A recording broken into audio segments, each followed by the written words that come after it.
Welcome along to episode 24. I'm Cam. I'm the host of the Lifting in Life podcast. I have a bachelor's degree in psychology. I'm a personal trainer, and I also work in IT.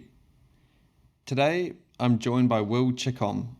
He is a bodybuilder here in the UK, and he has a really accomplished record when it comes to competing, both as a teen and also as a junior. And even though he's only 24, he's been going to the gym for almost 10 years already. This episode, for me, it really cements why I love the sport of bodybuilding and just going to the gym and weight training in general. We cover the specifics, the tangible stuff of how to put on muscle, how to lose body fat, and Will also provides his advice on supplementation. But in addition to that, we would, for the lack of a better word, we also explore some of the more philosophical elements of competing and weight training. And some of those things that we explore is the transferable learnings that Will has acquired from his training and his competing that he has applied to other areas of his life, like his university studies, for instance. And another one that we delve into is this idea of having potential. And Will goes on to explain how being told that you have lots of potential sometimes isn't actually a good thing to be told. As always, I appreciate you tuning in to this episode, and any support that you can show for the podcast helps a lot. And it helps me be able to get these awesome people on the show as we continue to grow this platform. So if you can like, subscribe, leave a comment, anything, it can go a really long way. Thanks, and I hope you enjoy the episode. Sorry, it's me again. Now, this whole podcast journey has been filled with lots of different and interesting technical barriers to overcome. And this podcast, just when I thought I had it all sorted, proved to follow that trend, unfortunately. I had some weird laptop issue with the laptop that I was recording my audio into. So it's meant that partway through the episode, my audio is just unusable, basically. So what I've had to do is use my audio that was coming through Will's microphone instead of obviously me talking to my microphone. And honestly, it's perfectly listenable and you can understand everything that I'm saying. It's just not quite as crispy as it would be if it was my audio through my microphone. But the silver lining is that Will's audio sounds really good.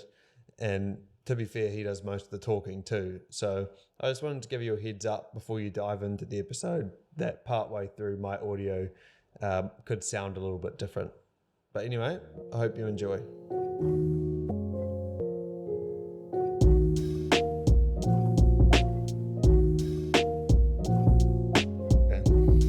Well, we're recording, so We're live. Okay.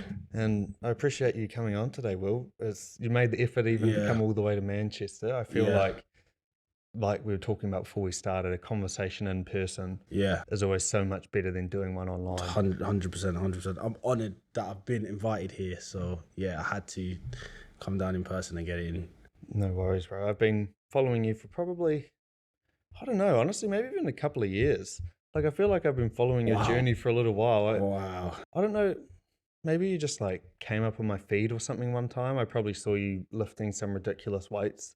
And I was like, well, this dude's young and he's strong so I'll follow him. Yeah. But, so that kind of what led me to reaching out to you, I suppose. Yeah, for sure. And here we are today. Yeah, exactly. But where I want to start, obviously you're a bodybuilder. Yeah. So I just wanted to open up the conversation by understanding why you chose bodybuilding as your sport, especially pursuing it naturally. It's arguably a lot more difficult, but someone like you, no doubt you're probably quite good at a lot of other sports and have a lot of potential to pursue other avenues. Yeah. What was it about bodybuilding that pulled you in? Well, truthfully speaking, I wouldn't say bodybuilding chose me. No, I wouldn't say I chose bodybuilding. I'd say bodybuilding chose me in the sense that, going back to the start of my actual bodybuilding journey, you could say. So I started off training at around like 11, 12 years old, just at home, just doing press ups, sit ups on the edge of my bunk bed. When you were that age, what was it that like made you think about doing that? Do you have an older sibling, or like what was the role model there? Okay, so here's the funny story. The funny story. I'm ready. I'll sit back. I think subconsciously, this as I say this to on literally everyone I speak to, who always asks me about this. Like subconsciously, at that age, I was watching WWE from like the ages of 6. Like John Cena or something. Yeah. So as a kid, when you're seeing that subconsciously, you're thinking, "Wow, I want to be like these big guys." I'm looking at John Cena, I'm looking at Kane, I'm thinking, damn. the day I get old enough to go to the gym, I'm going to the gym. So that's always been there subconsciously in my head. So growing up, obviously, I'm watching wrestling, and I'm a big sports fan. I was boxing at the time as well. So I'm seeing these big guys, and I'm like a really skinny kid. So as a skinny kid, I'm really self-conscious and insecure, and I'm thinking, damn, like, I'm eating all this food, and like people, it's great. Other people are saying you can eat anything and you're still that size, but I'm like, nah, I want to get bigger. So like at 10, I want to say like 10 to like 14 years old, I'm just at home doing press ups, sit ups, pull ups, like using some of my uncle's bars at home. And then I get to 15 years old where I'm actually in high school, and that's when I first decide to join the gym with my friends. Just going into the gym, I didn't go into the intentions of it to be a bodybuilder. Just walked into the gym, just, every day after school. The gym was across the road of where we was at, so we'd go there every day. And then like 2 months in, when I was 15 years old, like I started to notice, and all my friends were saying, wow, like you're getting bigger and stronger like very quickly.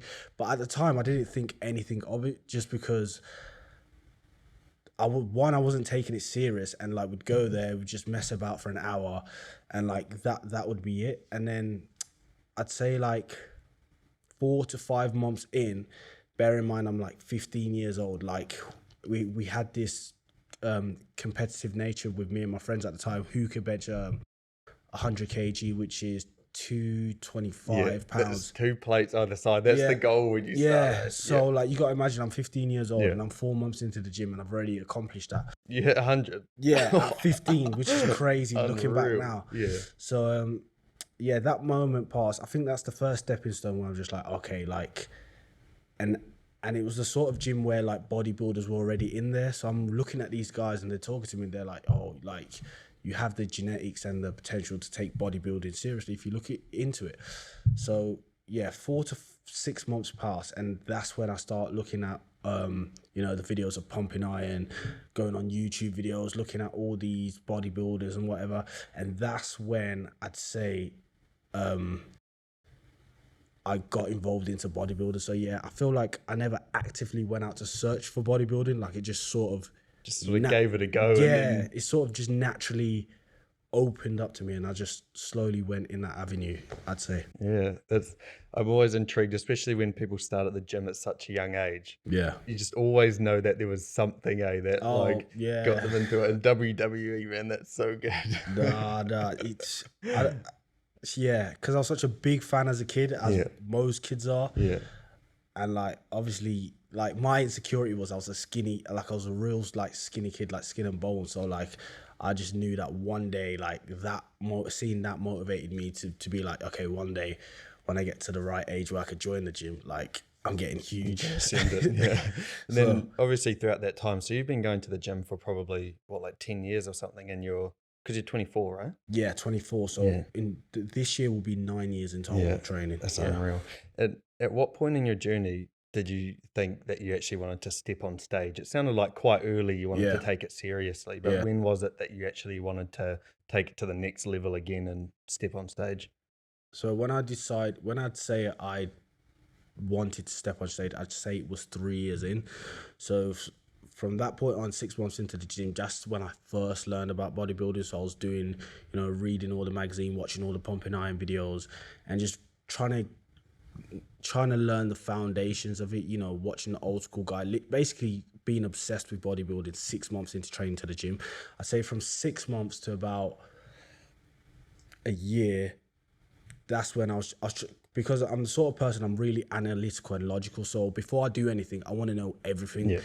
And from 6 months to a year of joining the gym, I just basically, when I mean every day, I mean like in school, in like break time, like I'm watching bodybuilding videos. I want to know everything, nutrition, recovery. Like I'm basically just putting myself through like self-education of it. And yeah, I'd say like after learning that, I'd say already at 15, 16 years old, I think I've got a good level of knowledge to, you know, make the applications into bodybuilding.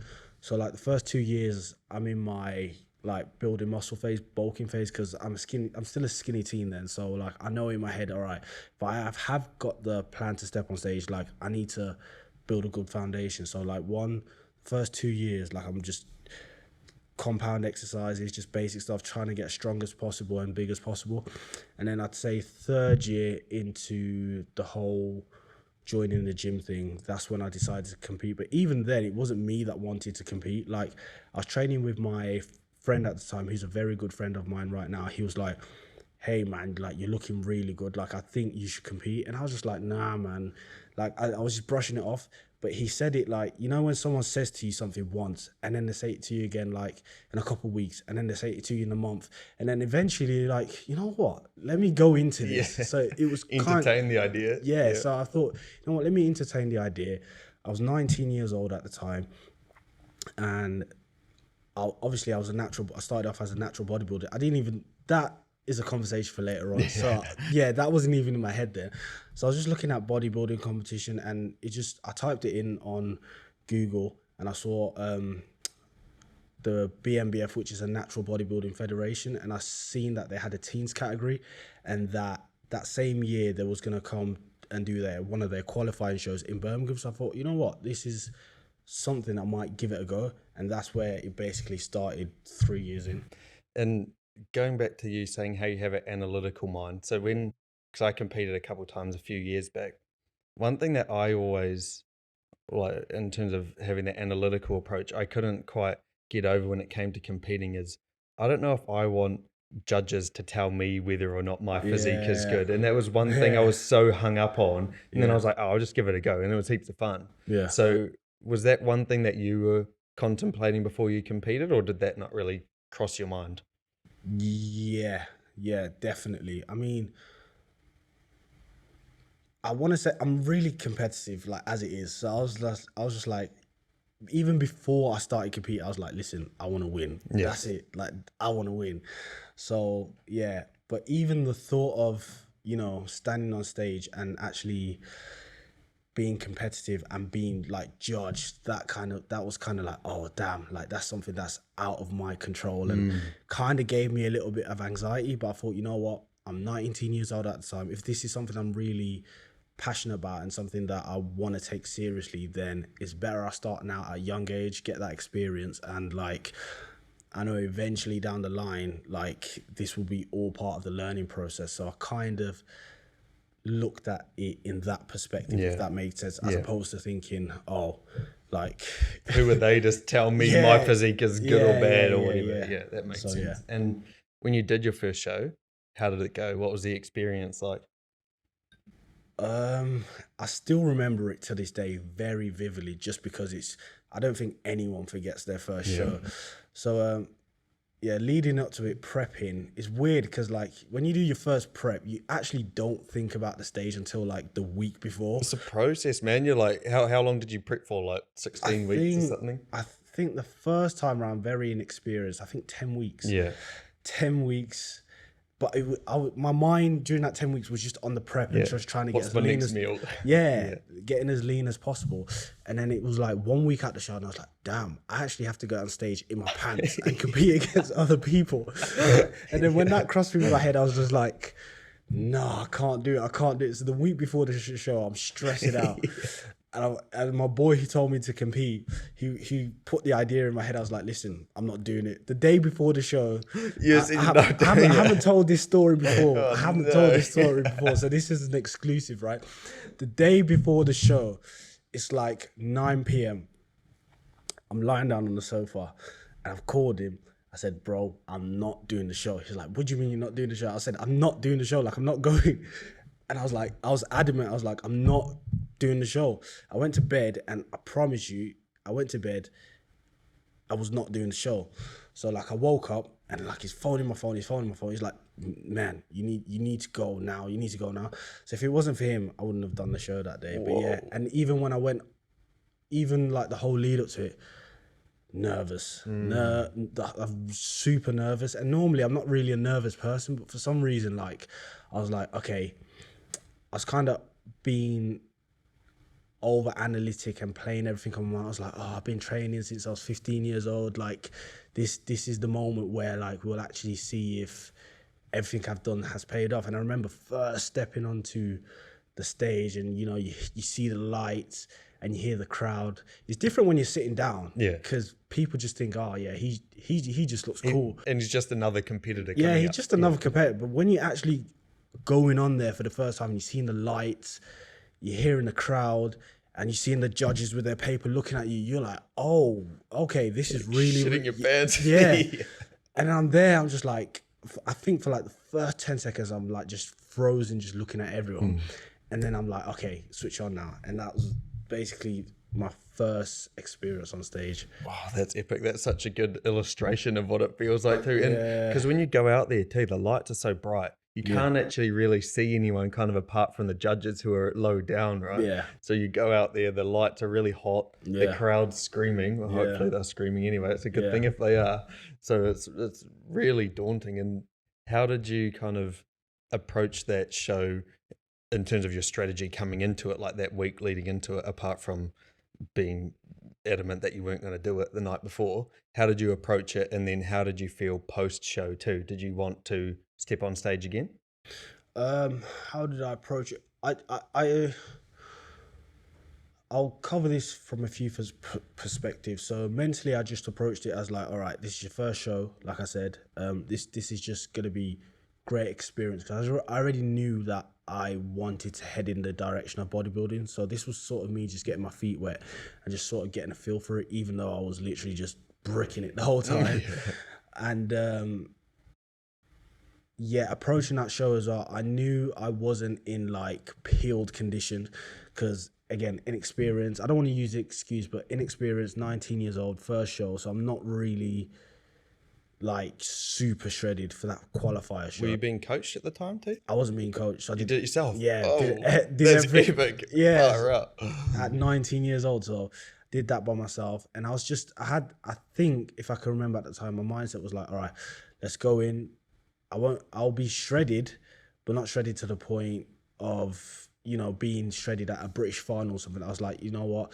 If I could just get qualified for the British final, I'll be super happy with that. So that was pretty much my set point. Even though I wanted to win, but that my realistic. Yeah, my realistic mindset was like, all right, if you qualify, you're pretty much good to go. And the other approach I had to it was just like, okay, but this was kind of the inexperienced side of me as well. Like I wanted to show them that like my strong point was going to be my size as a teenager, because I knew going into that show, like majority of the teenagers at that age was not going to have the size that I had. I just knew that just because of analysing past competitors, like from different federations as well, especially within natural bodybuilding as well, teenagers. I just had a look over like the last 10 years, literally on their website and their histories, looking at pictures. I thought, there's a very slim chance someone's going to be the same size as me going into that. So I thought, you know what?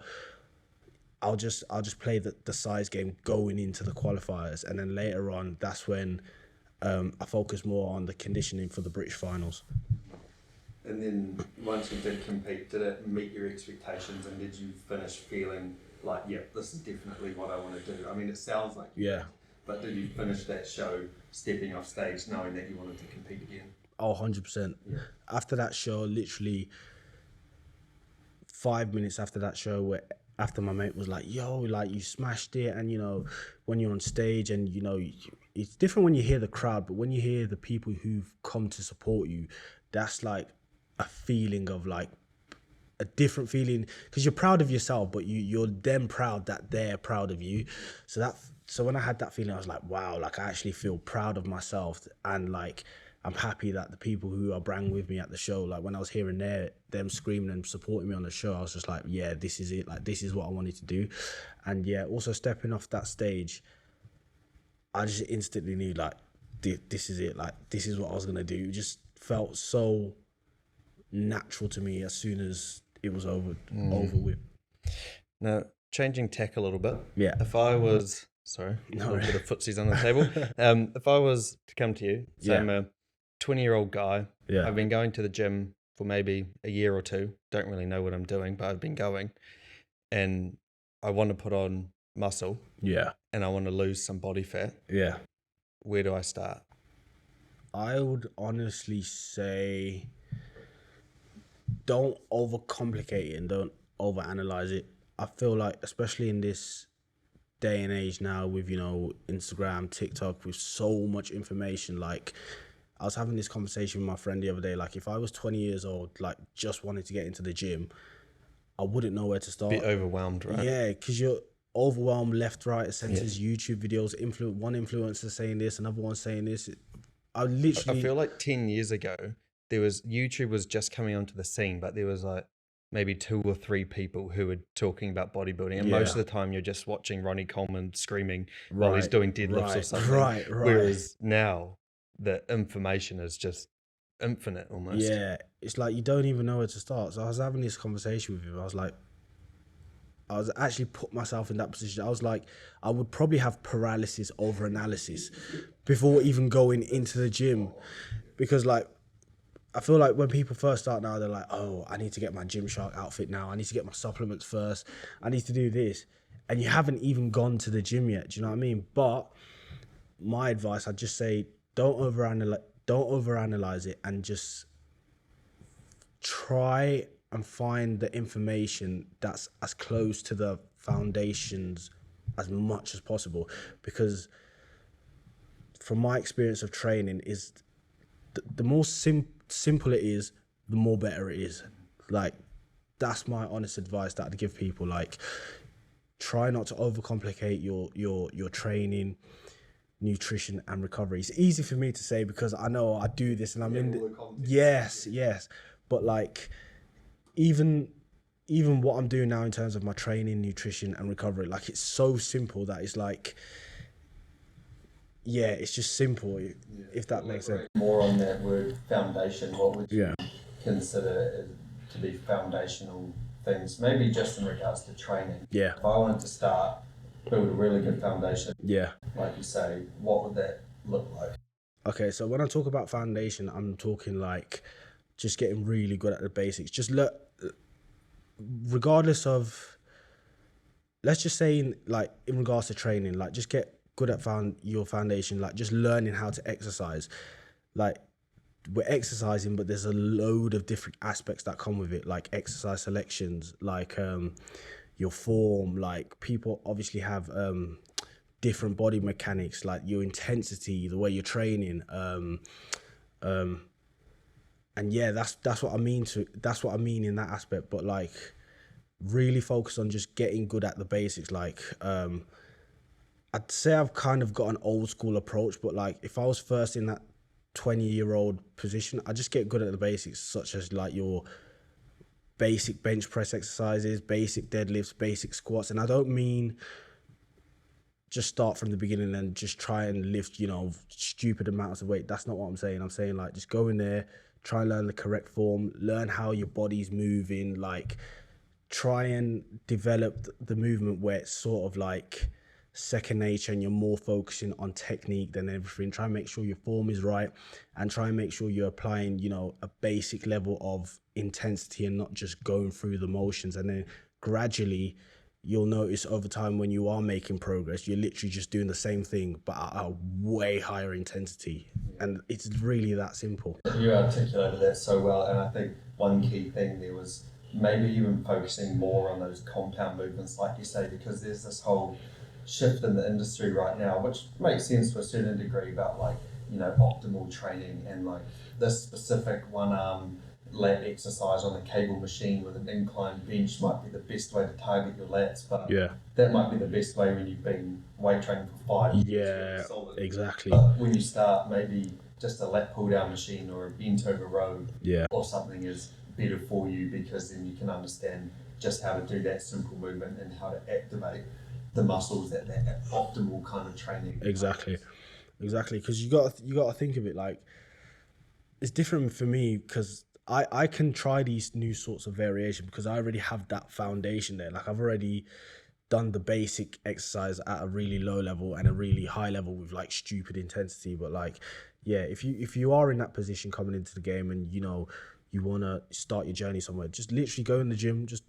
learn how to bench press properly, learn how to squat properly, learn how to use the leg press properly, learn how to use a lat pull down properly. Okay, why are you doing it supinated instead of that way? Like find little things like that. And like again, movement of the body. Like I'm a tall person, you might be a way shorter person. Like find out why this works for your body as opposed to that. Like just basic foundational level exercises. If you could just get good at those and find out why this works good for this and this works good for that, like you are heading already in the right direction. Because I feel like another thing in this day and age is like people are quick to follow and implement stuff just because so and so said this, but like if you haven't got like the right foundational level there anyway, how do you know that's more optimal for you when it's like you're running first before you can even crawl or walk. Do you know what I mean? It doesn't make any sense to me, but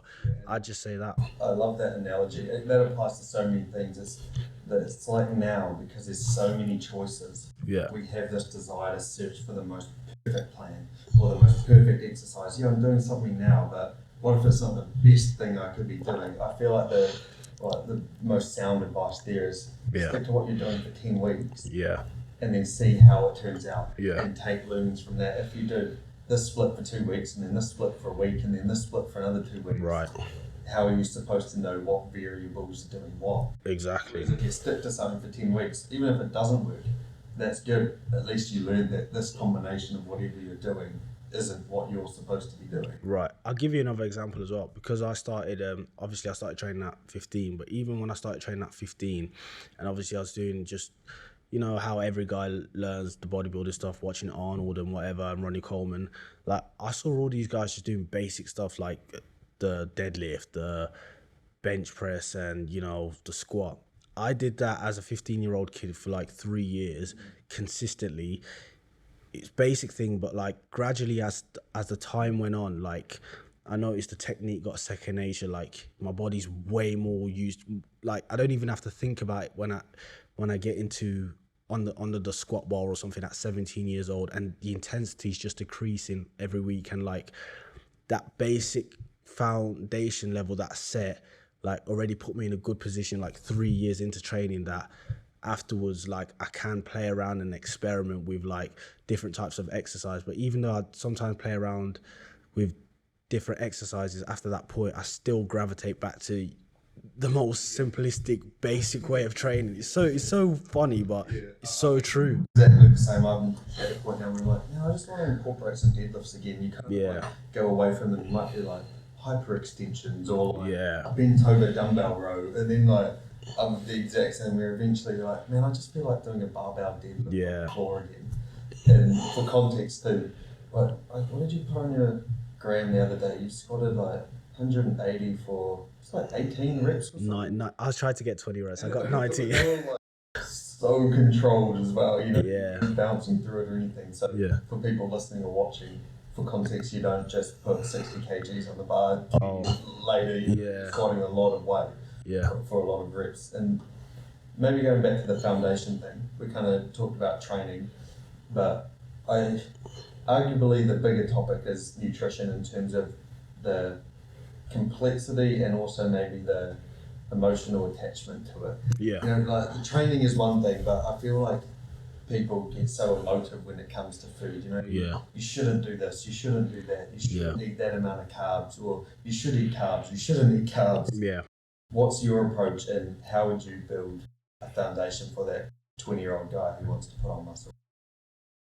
Well, I don't think nutrition is that hard of a thing to overanalyze. It really isn't that hard. If you want to build muscle, obviously be in a calorie surplus, but this is just my opinion and my approach, by the way, but don't be on a calorie surplus of over 1,000 calories. Maybe start somewhere like 300 top and just stay around there. If you want to lose weight, like obviously everyone knows by now, being a calorie deficit, probably start somewhere like 250 calories under your maintenance. But like in terms of like overall nutrition, like I really liked Mike Mentz's approach, where he just said have a balanced diet just that way, because you get all the different types of nutrients you need for your body.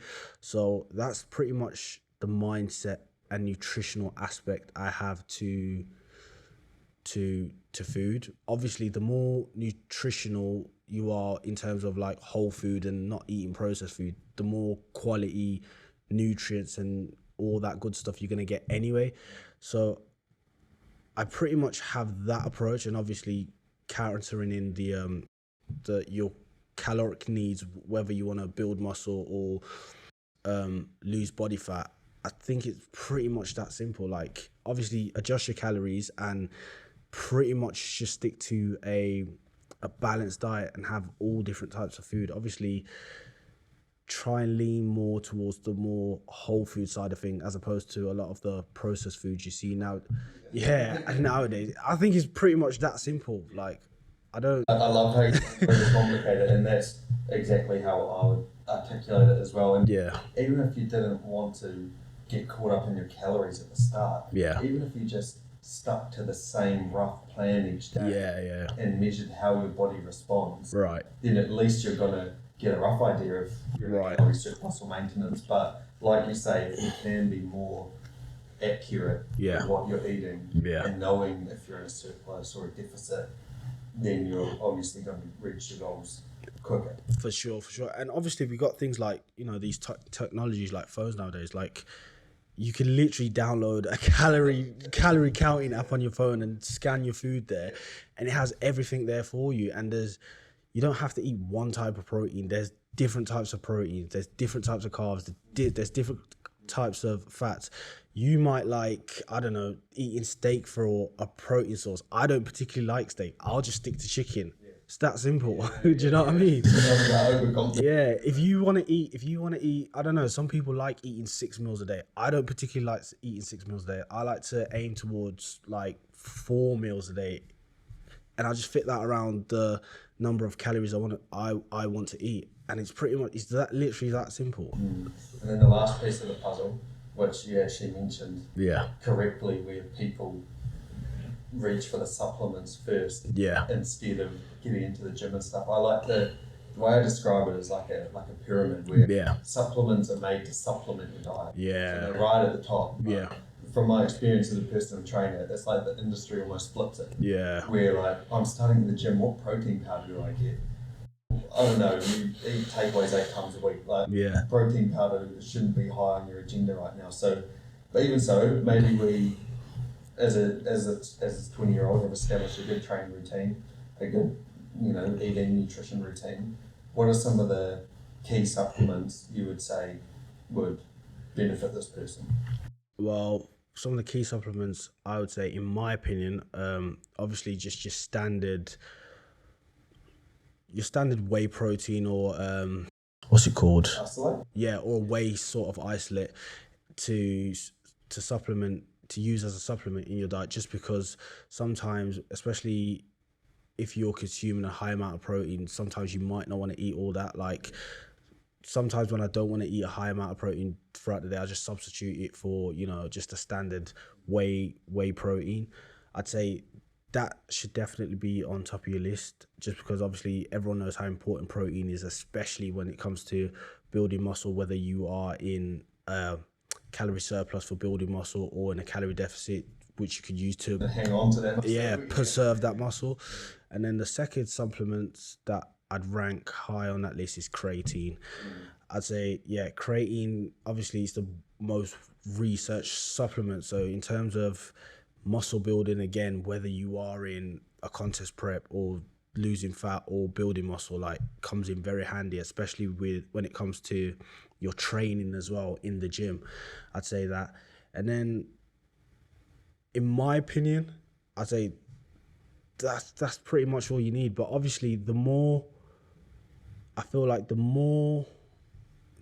your foundational needs aren't met, then you can kind of substitute it with supplements. But if your training's on point and, you know, your nutrition's on point and like your recovery and sleeping's on point, like you don't really need as much as you actually think. Obviously, the more complicated you want to get, you could probably add in like fish oil and your multivitamins.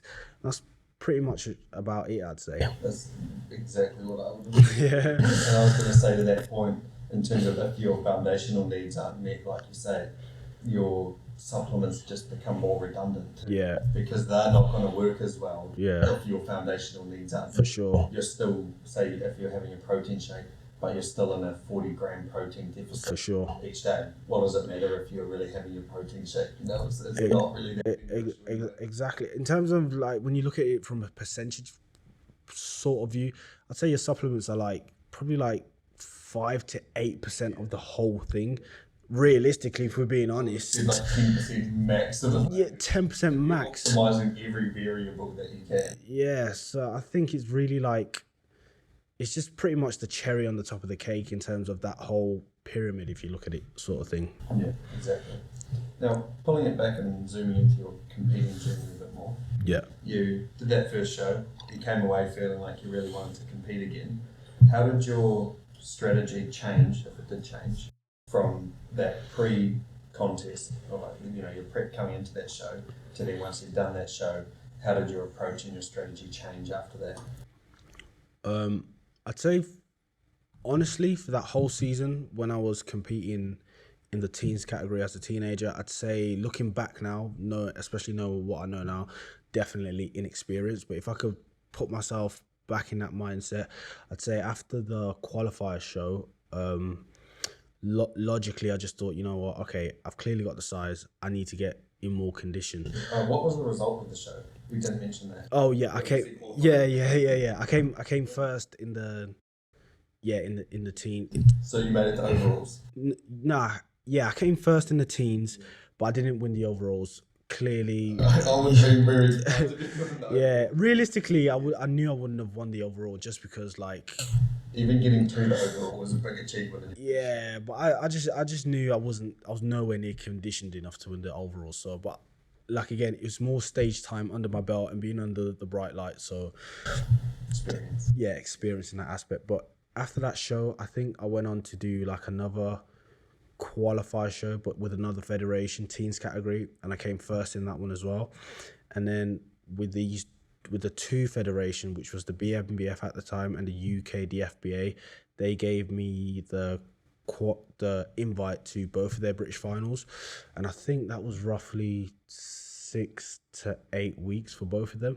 So I had 6 to 8 weeks after them two qualifier shows were finished to get to lose as much body fat as I could to obviously get the result I wanted at the British final. So that was pretty much my strategy. You're still doing it by yourself at this point? Yeah, still doing it by myself. Very inexperienced. So what do you do? Just like go on the treadmill more, like drive down more? I think if I can remember, excuse my vague memory, but if I can remember, I think I dropped my calories more, which was obviously logical and common sense. I dropped my calories more, and I think I increased my cardio.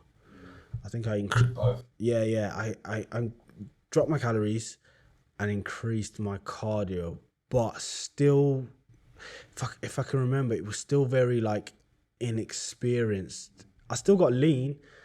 I did manage to win one of the British final, the BMBF, so I did get the result I wanted, and I did look significantly much leaner when it came to that time round. But I was still inexperienced at the time because I didn't have a coach. 19 years old, thinking I know it all after reading a few magazines. So I'd say that. And then, so you must have obviously competed after that. Did you get a coach at any point? Yeah. I got a coach for my for that whole season as a teenager. For my first season, I didn't have a coach, so I was literally doing everything by myself. Still managed to, gain a few decent accomplishments. So, but obviously, if I had a coach at the time, I pretty much know for certain I would have looked much better, but I don't pretty much live in regret, so I'm trying not to think about that. Such a pivotal learning experience. Yeah. And the flip side too, what if we had a coach that drove your calories down way too much and you actually hated bodybuilding? That's true. And then you stopped bodybuilding after that. That's true. I feel like if you're in a good position now, what happened then was meant to happen. Yeah. If you're appreciative of where you're at now, it obviously worked out for the better. Right. But when you got a coach on board, was it like a massive learning shift for you? Or was it kind of just much of the same, just a little bit different? Okay, so to put it into context, my first season, I was 19 years old. And then I had 3 years muscle building off-season phase.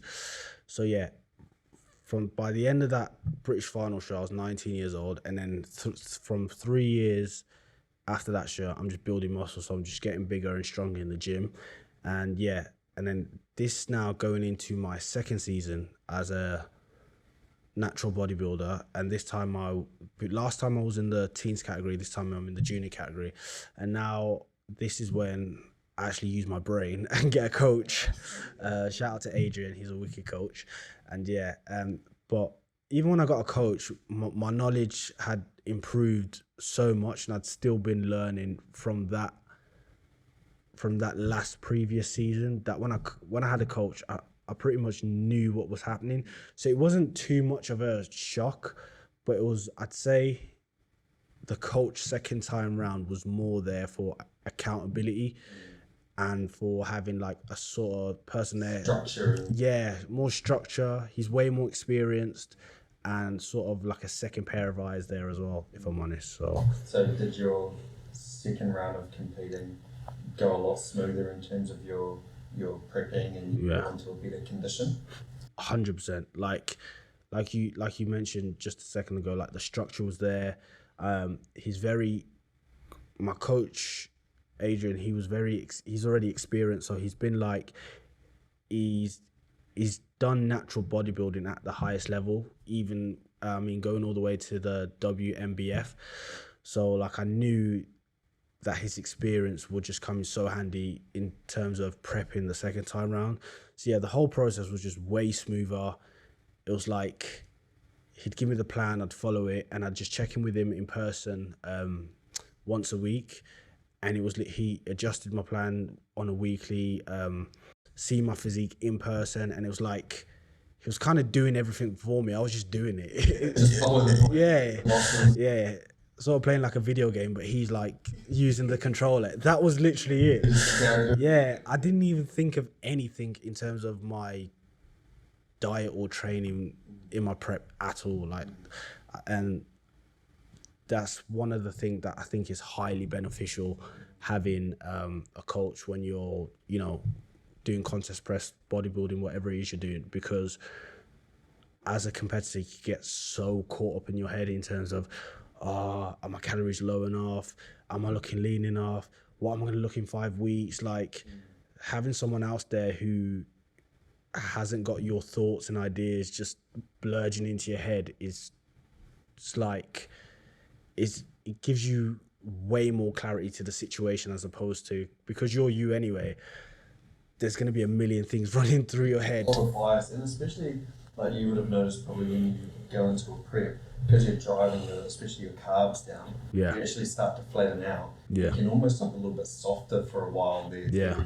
And that, if you're your own coach, I'm sure would throw you out and you need to drive your deficit down even harder. Yeah. On the previous episode, you were just mentioning how your coach has achieved a lot and has a lot of experience. I was speaking to Annie Nelson, who's a British powerlifter. Yeah. And we got into the topic of when you're looking for a coach, because a coach, especially if you're wanting to compete, is obviously a really good idea. Yeah.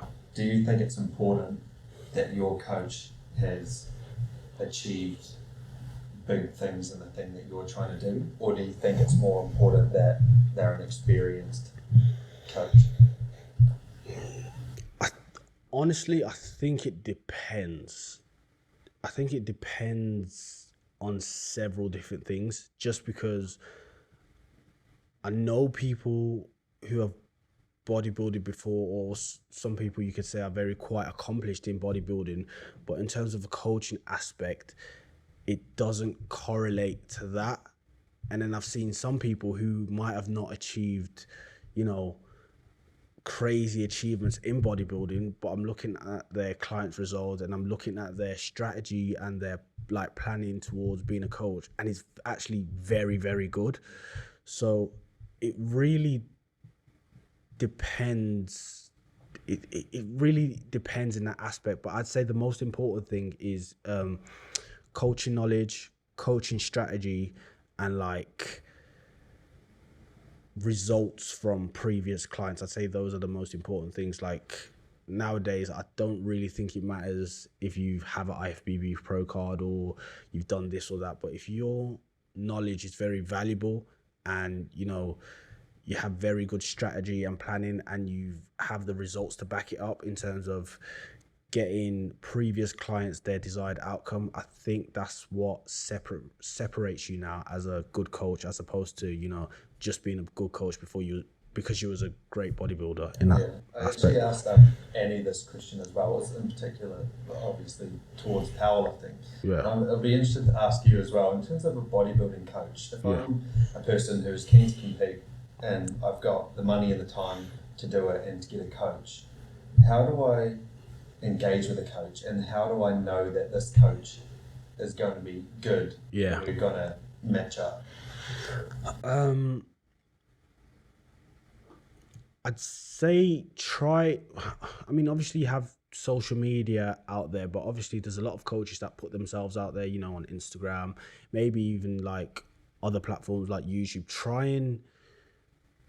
Try and get a sense of them as a person through that, whether watching their videos, seeing how they interact with people in general or their own clients, and sort of try and figure out, before you even get to the coaching phase, try and figure out, could you gel well with this person? Because you're going to be talking to this person on a daily basis for 15 weeks. Yeah. So if I'm talking to someone every day for 15 weeks, trust me, I need to like you. So firstly, try and get a sense of that person, even if it's like, you know, maybe just drop them a message to ask them a question a few times, just to have a conversation with them. Try and get a feel for them first, and then if you get past that stage and, you know, you're starting to get a feel for the coach and you kind of like their personality and how they are, maybe try and look at their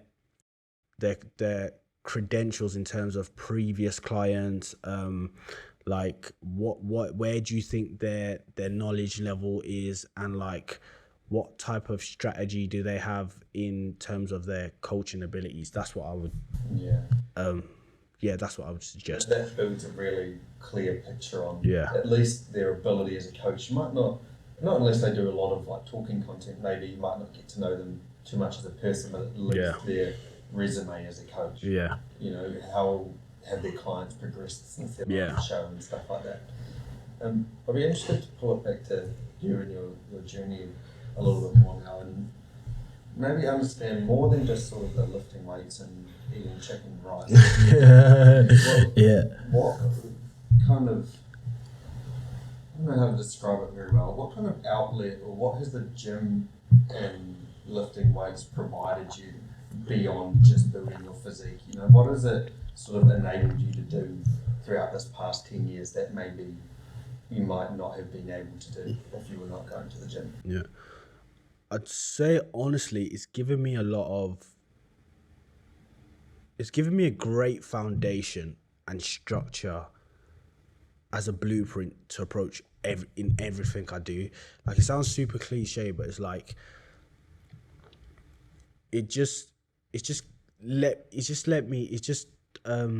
confirmed that, you know, with consistency and basic within anything you do, it can be achieved. And also mentally as a person, it's just given me a lot of structure and a good foundation mentally as well. And it's made me a lot more mindful in a sense of, you know, wanting to look after myself and just pretty much exercising that in all different aspects of my life. And I'd say also a lot of fulfillment within myself, just for me. At first, you know, when I started training as a teenager, when, you know, you got God knows how much testosterone in, you're going through puberty and you're just full of hormones everywhere. Like, you go into the gym, you're doing it for girls, you're doing it for your friends. And then after a while, like when, you know, you're going through certain situations, whether they're good or bad, you start to notice, you know what, like going to the gym and training, sort of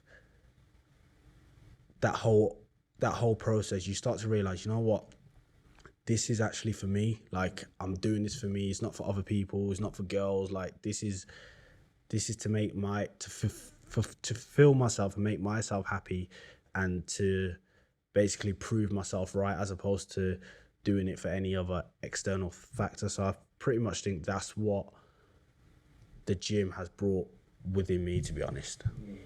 Yeah, I can resonate with that a lot. And to that, it's like it's a consistent pillar in your life. Yeah. Although there's all this other change in your life, you know, for you finishing school, going to uni, maybe all of this like chaos, there's still this one thing that stays true in your life that you can go back to on a consistent basis. Yeah. And one thing I was actually thinking about this like a couple of weeks ago. One thing I noticed about the gym is like, it's the one place, the one activity in your life where no matter how you're feeling, depending on how consistent you are, but like, because I've been consistent with it like to the T for the past 9 years, like I know I was reflecting the other day, I was thinking, I've actually been to the gym under nearly every single circumstance and nearly every single emotion. Like, you know, whether I'm feeling low, whether I'm feeling down, mad situations, whether I'm going broke, heartbreak, whatever. Like, I've been in the gym and I've been through every single situation in there, and it's still part of my life. And it's sort of like... That's such a crazy... Yeah, it's a crazy thing, because it's like, these situations are happening, but I'm still going to the gym at the same time. And it's like, it's just going back to the last point we was having, it's just brought me closer into that fulfillment of doing it, you know, for myself, as opposed to any other external factor, if that makes sense. Bringing it back to that 20-year-old guy, what if I say, but Will, there's days that I can't be bothered going to the gym. Yeah. There's days where I do feel down, or I feel like shit, and I just don't feel like going. How do you have the motivation to go all the time? Yeah. It's a question you get a lot, but Yeah. What would you say?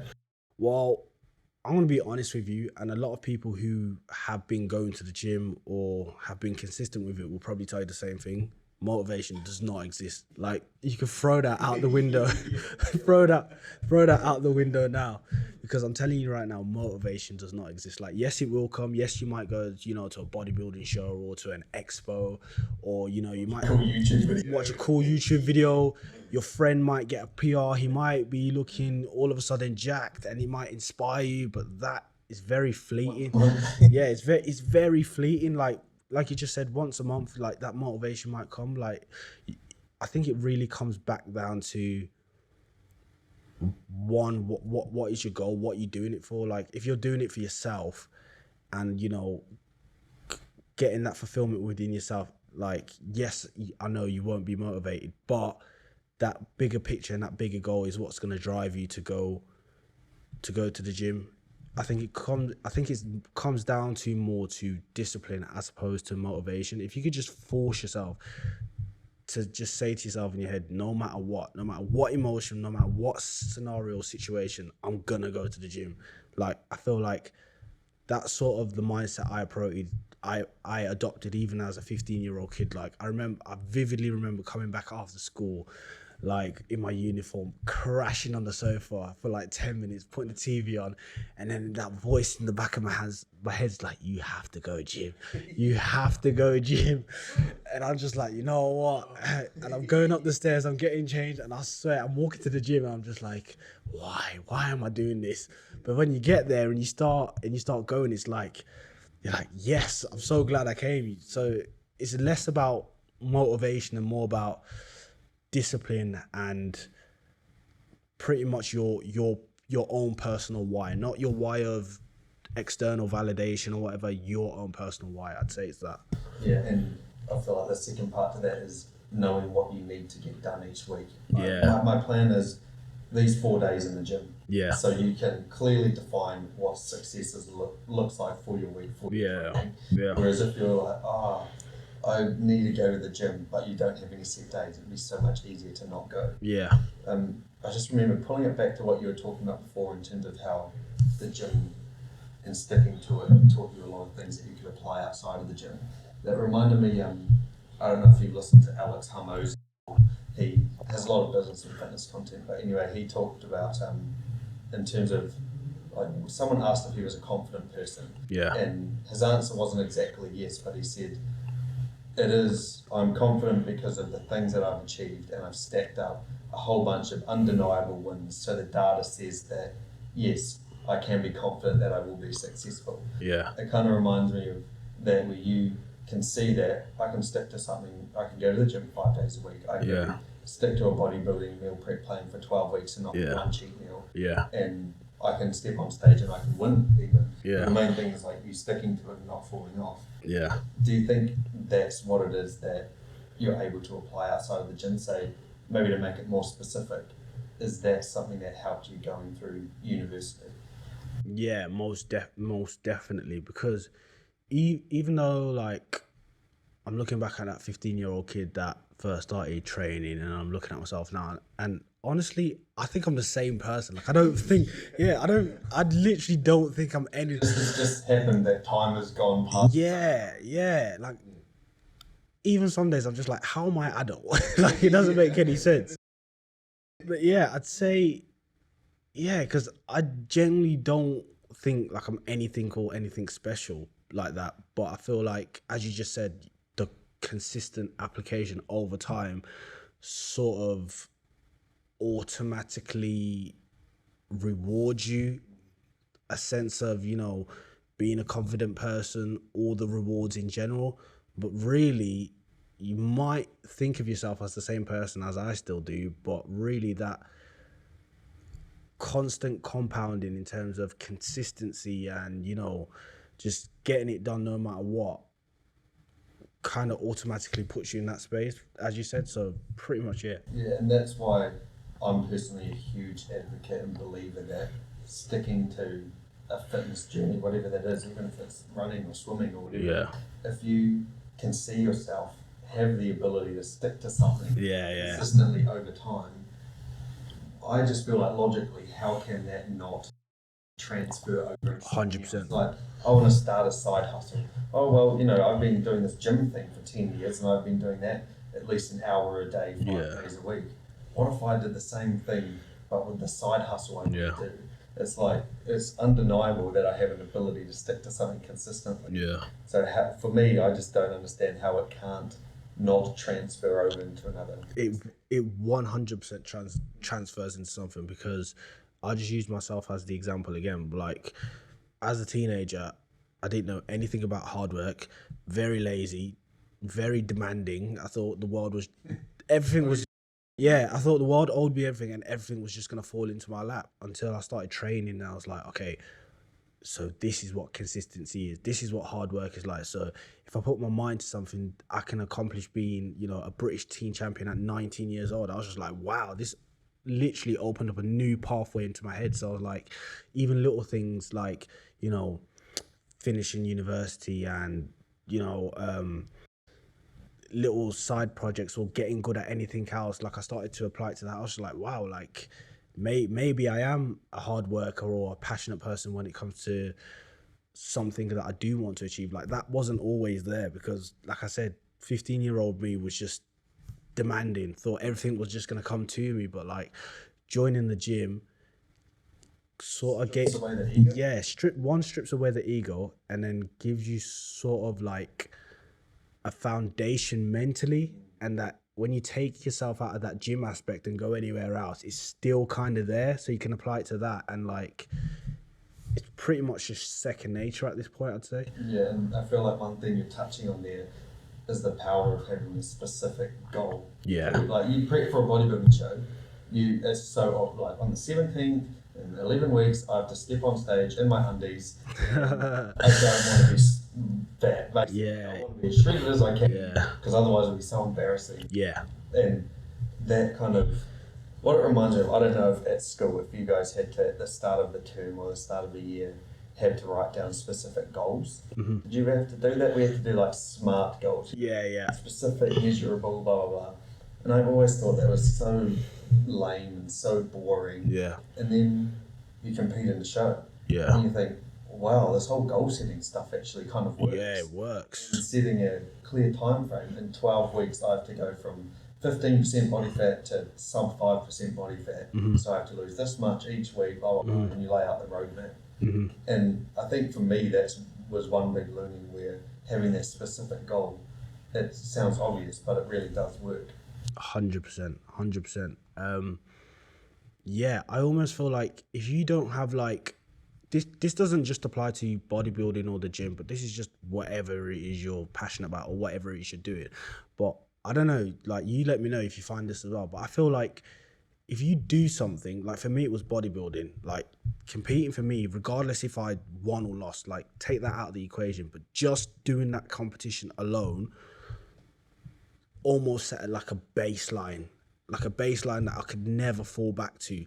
So like even when I'm not in competition mode, like right now in an off season, realistically, I could chill. I don't have to go to the gym. Like I don't have to lift up 60s every week. Like no one's forcing me to do that. But because I've done that, it's like, I can't go back now. Like mentally, my brain will not allow me to go back. It's like, we're just moving forward. Like some people might say that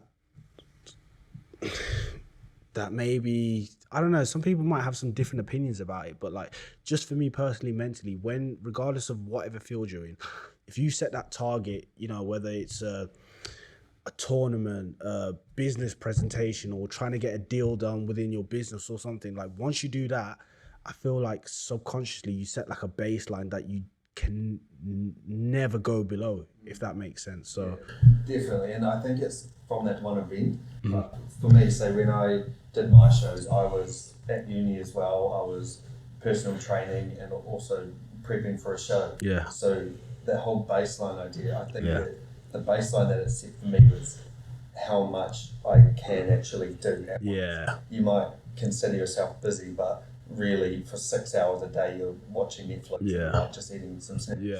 So like if you do something that demands a lot of your capacity, right, and you see yourself achieve it, right, for me it sets that baseline of, well, this is how hard I can work. Right, so exactly. Right now I'm not actually busy because I've worked this hard before. Right, exactly. Like obviously, did you find that when you competed, obviously you're losing the body fat, you're training, and your training's so locked on that like even now you may not be competing, but even when you're going into the gym, you know what percentage level you're working at now, just because you set that previous target in the past and achieved it. It sort of gives you like sort of a invisible metric in your head where like, you know, okay, I'm pushing it today, or I'm nowhere near that today. I'm not saying that you probably wouldn't have that if you didn't have that goal or you didn't compete in that, but it's a lot harder to gauge if you haven't accomplished that one big goal, if that makes sense. And on that same note, and specifically in terms of training in prep versus out of it, it gives you a gauge on what it feels like to weight train with no energy. There's tired, I only had 5 hours sleep, I'm a bit tired, but then I've been in a deficit for 11 weeks and I'm on 50 grams of carbs a day. And I have to go and still train at the same intensity. Between like, oh, I need to have a nap versus there's no glycogen left in the muscles. But I have to do it anyway. 100%. Like my last bodybuilding season, which was last year, I remember, I think it was like 2 weeks out, I'm in the gym and it's just one of those things like that happens in your life where you're just like, I will never ever forget this moment ever again. And it was one of those moments. I was in the gym, I was just depleted, I had no energy left. I was like, whenever I'm not in competition phase, no matter how tired I'm feeling, no matter what is going on, I know I will never have energy as low as I have right this moment, and I'll never take it for granted. And I swear to you, anytime I'm ever like demotivated or something in the gym, I think of that moment. I'm just like, bro, I can eat. I have food. I got so much. I could literally do anything. So like, little things like that, just it's crazy. But in my prep, that brought 2 moments up for me in the gym specifically. Yeah. When we were doing a rope pullover. Yeah. And I was like a week and a half out or something, and I was with my coach. And you got more, and I'm like, I don't. I actually don't. Yeah. Like, you do it, like you do. But like, and then there was this one other moment where me and Chloe were doing outdoor cardio quite a bit because we had a hill quite close to us, and so we had a clear marker. We parked the car here, we walked to this post, and we were like 2/3 of the way up. I was like, I actually don't know if I can walk up this hill. She's like, come on. I'm like, just completely zapped. So yeah, there are like specific moments that stand out that low. Yeah, I mean, I don't know if any of the viewers watching this who have been through a bodybuilding prep, you'll know exactly what we're talking about, because it sounds like we're exaggerating, but we're really not. We're really not. I remember that moment where I was just like, I've never wanted to walk out of a gym so badly. Yeah. And that was the day where I was like, if I leave right now, like, I will never look myself in the mirror again. I just finished the workout, but damn, it was hard. Yeah, even like, I felt so dramatic sometimes where I worked at a gym and there was stairs. Well, both gyms I worked at had stairs. Yeah. And like, there's only one pace that you could go up. Yeah. Very easy, like, oh shit, Yeah. I'm at the top of the stairs. And you feel like you're being so dramatic. Or you're like, there's no one watching me right now. Like, I'm not facts. It's like as fast as I can get up the stairs. Yeah. Contest prep is not for the weak. It's a whole other ballgame. Speaking of weak, actually, that's a good segue. So you're super young, great physique, but another thing you have is also a lot of strength too. So how have you acquired this amount of strength? Because with bodybuilding, it's not super imperative that you're really strong. Yeah. But you are really strong. Yeah. So how have you gained this strength?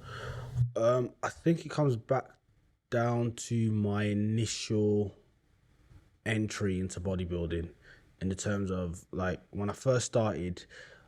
Looking back now, I definitely say it was a huge part of delusion, like serious delusion. Like I genuinely thought that the more times you go in the gym, like you're just gonna get stronger all the time. Like I genuinely thought that. Like them newbie gains for the first year is crazy. Like you're going into gym is a real thing, right? So you're going into gym and like every session, like you're getting bigger and stronger, and it's like getting like stretch marks and stuff. Yeah, like all over me, and like that newbie gain, I think I kind of took it way too seriously, in the sense that like you're just getting bigger and stronger over time, but at the same time, I'd say like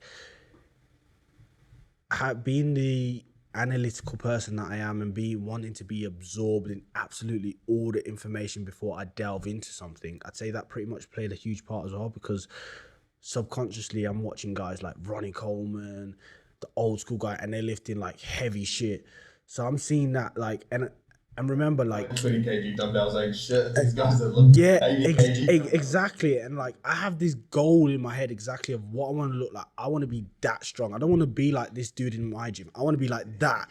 And I was adamant. I was so adamant about it. And that was pretty much it. And you've got to remember, like, my first year, when I mean obsessed, I was obsessed with bodybuilding. That's all I thought about. Like, I remember vividly going to bed, watching Ronnie Coleman videos, like squatting 5 plates. Like, that was in my head. So, like, anything I was doing in the gym, even though I was progressing, it was not good enough, because I wanted. The ceiling is ridiculous. Is ridiculous. And on top of that, like, fortunately enough, I got to join an environment and be in an area where like bodybuilding was like really normalized. Like normalized. So like where I live in Birmingham, there's so many legendary gyms there, and there's a lot of bodybuilders there, and there's that kind of environment where like everyone's there to train. So like some of the more accomplished bodybuilders sort of took me under their wing, like as a 16, 17-year-old. So you've got to imagine, as a 16-year-old, that's like a big thing, because like one, they've got you under the wing. There's a huge confidence boosters, and these guys are strong as shit. Like I'm talking like benching 5 plates and deadlifting like over 300 kg. So humbling. You realise you're not shit. Like, well, you can do the 3 plates. Exactly. And I'm doing training sessions with these guys as a teenager, and like they're pushing me to that level. And I think subconsciously that's what drove me, you know, to just keep getting more and more and more after more. It's not till like I'd say past like 21 or 22 years old where I've sort of like been my own at the gym, and I've had to just like now it depends who I'm training with now, but sort of have to rely on myself to go that further mile where I'm just like, wow, actually, and you're the person who's like strong. Yeah. So it's like I'm kind of very grateful and fortunate that I've had like sort of like a great entry into bodybuilding where like I'm basically in the gym with these animals, and like subconsciously like I had videos of Ronnie Coleman and, you know, Dorian Yates, these old school strong guys. Like to me, that's bodybuilding. That's what I wanted to be. And yeah, I'd say that was a huge driving factor in terms of, okay, I want to be a bodybuilder, but I also want to be strong as hell, like no matter what. And like I think that if I didn't have that, it would be so hard for me to be as strong as I am now.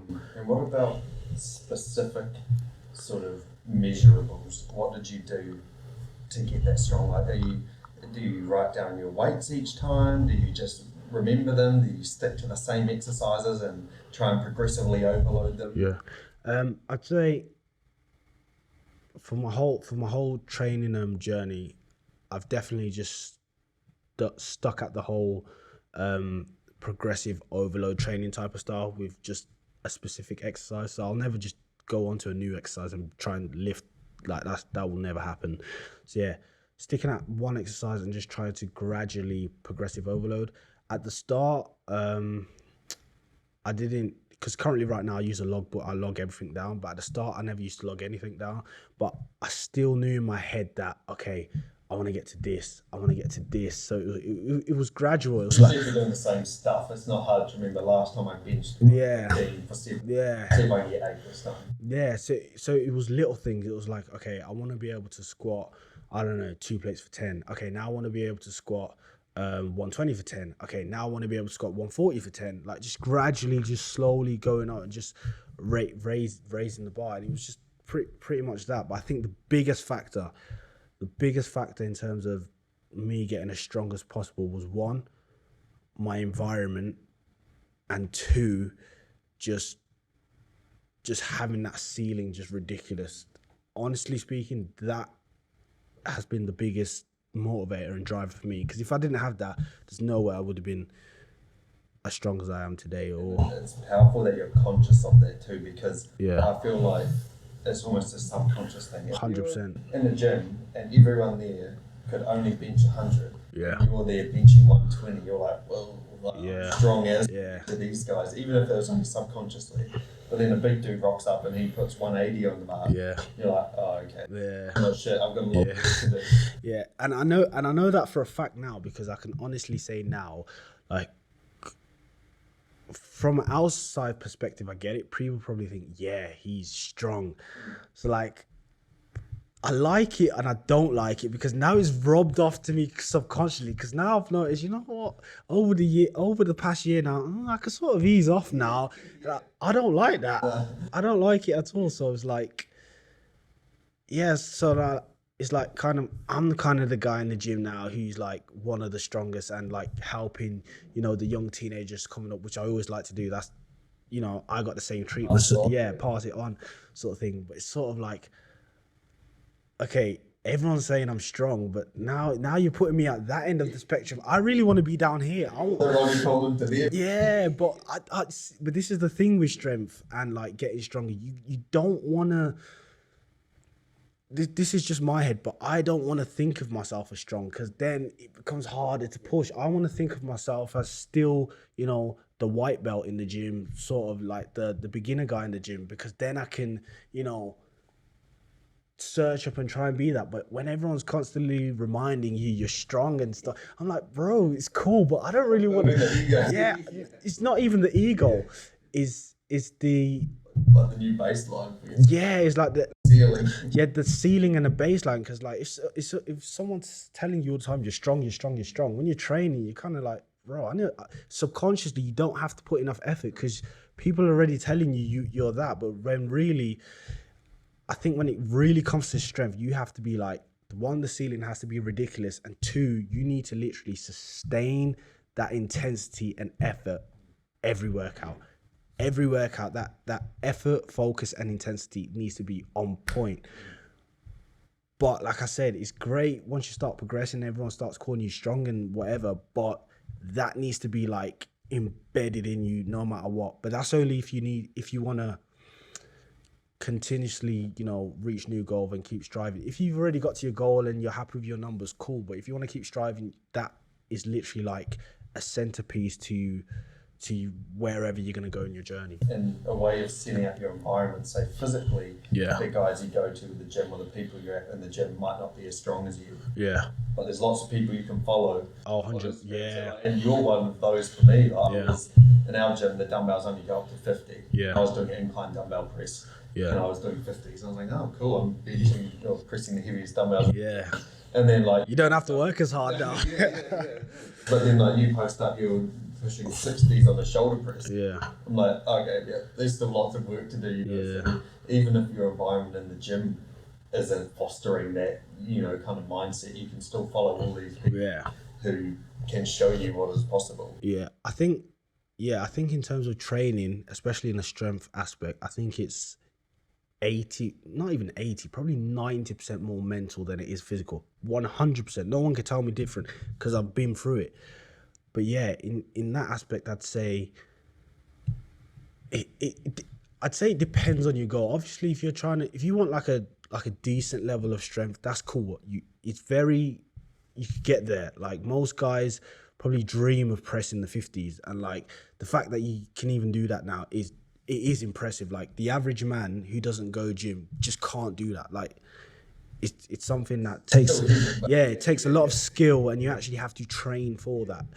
But when it comes to like getting that strength and being as strong as possible, you need to make sure that either the people you're following, the environment needs to be that, or you just need to constantly put yourself in a place where like your ceiling's high and you're constantly chasing. Because if you're at a stage where like you're the strongest person in the gym, bro, your strength is gonna stall quick, because people are always going to remind you're the strongest person in the gym. People are going to feed off that. They're going to get strong, but really you're not going to get any stronger. You need to be in an environment where you are literally forced that effort and that intensity on a daily basis to come out of you. And I feel like that's what is the real secret to, gaining strength and getting into that crazy new level in the gym, I believe. I love how, although it's a physical feat, it's just like psychological. Yeah. Oh yeah, 100%. Because I truly believe, even though I can probably be classed as strong now, honestly, hand on heart, I believe like I could get to like a ridiculous level of strength, and I know that for a fact. But I just know mentally, I need to be in a place that I haven't been to before. And that's not being negative, or I need to be in a negative mindset. It's not that. I just need to be 100% focused, 100% intense, and just 100%, I don't want to use the word not satisfied, but like just chasing. You can do more. Yeah. It's not a negative thing. Yeah. I have the ability to do more. Yeah. I'm not good enough yet. It's the positive side of it. We're like, I have a lot more capability right now. Exactly. Literally took the words right out of my mouth. And basically, if I put myself in that mindset, I know for a fact I could get to a crazy new level in terms of There's the data now to prove it. Oh, for sure. Got a stack of undeniable strength feats that show that you have the ability to do that. Yeah, for sure. It's like an idea that you're throwing out. Oh no, but it's one thing I'll probably end off on that point is it's way more mental than it is physical, 100%. Now, one of the last things I wanted to chat to you about today is obviously you're a young dude, you got a crazy physique. Now, you must get told a lot, I assume anyway, that you've got massive potential. Yeah. Or at least throughout your career. Yeah. You told me you've got all this potential. Yeah. So I was interested to understand, what does the term potential mean to you, and what kind of emotions does it bring up to you? Is it a positive thing or a negative thing? I want to be honest. The potential word, I hate that word. Yeah. It is BS. It is BS to me. Literally, when people say that to me, I'm just like, bro, forget potential. Potential doesn't exist. Potential is literally an event people have placed in the future that hasn't even happened yet. So it's like, okay, cool. I know you're probably basing it off the past and where we've probably got to now in whatever scenario, situation you could put it, cool. But potential is not even here. It doesn't even exist. How can we think about 10 years from now when we're here today? Do you know what I mean? Like, my thinking and reasoning is like, I want to make sure I'm giving 100% and optimizing everything I can do right now, and just stack them up on a daily basis, and then eventually that potential will come to light. But if I'm just looking at my potential, just basing it off my past, I just kind of don't like that, to be honest. I kind of just like to have the mindset or the outlook of, all right, I'm giving today, let me give it everything I got. And surely somehow doing that repeatedly every single day, as much as I can, will get me, to the best or highest version of my potential, you could say. But in terms of potential, goes in one ear, comes out the other, to be honest. Yeah, it's actually, I was honestly hoping that you would get I hope so. It's like spot on, because exactly like you say, the future hasn't come yet, and it's purely an imaginary idea. Yeah. Like, maybe it is kind of nice to say that you've got a lot of potential, but at the same time, like exactly what you said, you're pulling it to the present. What's the most that I can do today? Yeah. That's right in front of me, and how can I maximize all these variables that I can control right now? Right. The idea of potential is only something that we've kind of like constructed somehow ourselves, and we actually have no idea where the future can take us. Right. I love how you take that mindset of, what can I do today? If you took it off today, that's a good day. Right. That's the most exactly. Like, I actually, honestly, even if when it comes to bodybuilding, because that's something I'm really passionate about and something I'll probably always do, well, for the time being anyway, that I know of, is like, I don't even care about like the next time I'm going to compete or anything right now. All I'm thinking, today's rest day for me. I'm thinking about tomorrow's session.